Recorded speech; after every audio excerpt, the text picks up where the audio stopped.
If the unimaginable happened to you or your spouse, who would raise your children? Who would manage their finances for them? My name is Armine Bazikyan, and I'm a trust attorney here in Los Angeles, and I'm here to talk to you about guardianship nominations and how it relates to the probate laws. So here in California, if you do not have a will in place with specific instructions about who will be the guardian for your children, an unknown judge to you, so a random person who's a judge, is going to decide who is going to be appointed as the guardian for your children. Moreover, if you leave behind assets as an inheritance to your children, the same judge is going to make a decision about who the right person is in their lives to manage all of the finances that you've left behind, and they will be under a court-monitored guardianship until they turn 18, at which point they will just be handed over to them.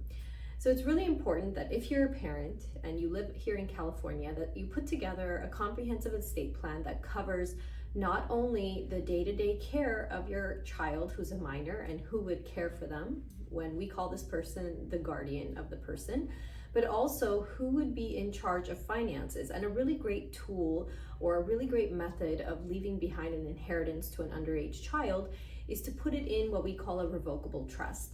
That way they can have their inheritance, you can appoint the person that's going to be in charge, and you can actually line item or describe in that document how you want your child to receive their inheritance and at what point in their lives you want them to actually take control of the inheritance. You can name a specific person to manage the assets for them, and you can leave instructions on what you want them to do with the assets. So essentially you can have control over their finances even if you're not here.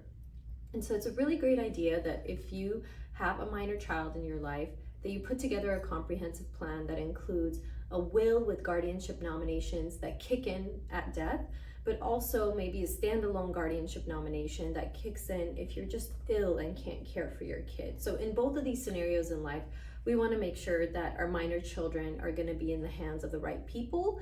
And we also want to make sure that their finances are not going to be taken advantage of, and the finances are also going to be in the hands of the right people. Sometimes for families, the person is the same in both of these categories. Sometimes they're different family members. We have a family member for the care and day-to-day needs. We have a family member that's different for financial needs of the child.